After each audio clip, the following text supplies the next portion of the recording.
করে ফেলবে, আলটিমেটলি করে ফেলেছে।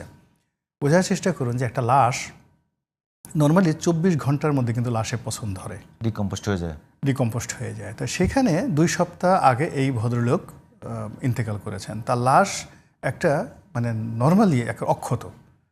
এবং ইসলামে যে জিনিসটা সবাই প্রচার করে যে যারা আল্লাহর ওলি আল্লাহ, তারা আল্লাহর কাছ থেকে রিজিক প্রাপ্ত হয় এবং তাদের লাশে কখনো পছন্দ হয় না এবং তারা মরে না। এখন এই যে লাশটা বের করা হলো, সেটা পাড়ানো হয়েছে, মারা হয়েছে, এটার সাথে বড় কথা হলো ওই লাশটা যে অক্ষত আছে এবং ওই লাশটাকে যে মানে ন্যূনতম ওখানে পছন্দ তৈরি হয় না, তাহলে ওই লোকটা নিঃসন্দেহে মারফতের একটা তার জ্ঞান ছিল, শক্তি ছিল এবং সে আসলেই আল্লাহর একজন ওলি ছিল। এটা নিয়ে দেখবেন যে একটা ডিবেট তৈরি হবে।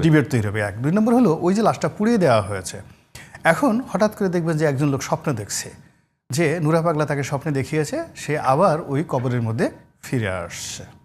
এবং আপনি দেখবেন সেই কবরে আগে যেভাবে যত লোক যাইতো তার সাথে আরও কয়েক হাজার গুণ লোক ওখানে যাবে, যে লাশ এই কবরের মধ্যে স্বপ্নে দেখাইছে আমাকে, সেই কবরের মধ্যে আসছে। তখন ওই লাশ ওই কবর খোলার মতো সাহস বাংলাদেশে কারো হবে না।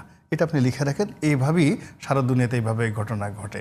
থার্ডলি হলো মানুষ যখন ভয় পায়, ওই যে যেই লোকগুলো দেখবেন যে লাশে জুতো মারছে, পুড়াইছে, ওদের হোল পরিবারের মধ্যে দেখবেন প্যানিক শুরু হয়ে গেছে। এবং যখন মানুষ ভয় পায় তার শরীরের কার্যক্ষমতা নষ্ট হয়। এবং এমনি ভয় পাওয়ার কারণে দেখবেন কারো পা বাঁকা হয়ে গেছে, কারো ঘাড় বাঁকা হয়ে গেছে, কেউ হয়তো রাতে দুঃস্বপ্ন দেখছে।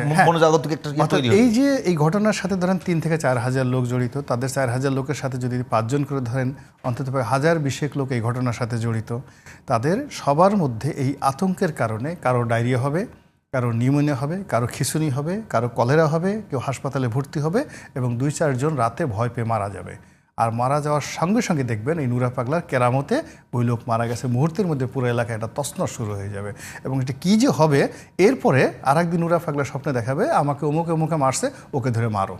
তখন ওই লোকজন আছে তারা করবে কি, প্রতিপক্ষের প্রতিহিংসা নেওয়ার জন্য তলোয়ার হাতে নিয়ে এই লোকজন খুঁজতে থাকবে। এবং এটা সারা পৃথিবীতে এইভাবেই এই ঘটনাগুলো ঘটে। ধর্মীয় উন্মাদনা যে কত জিনিস, এটা বারুদের মতো, এটা বারুদের চেয়েও খারাপ।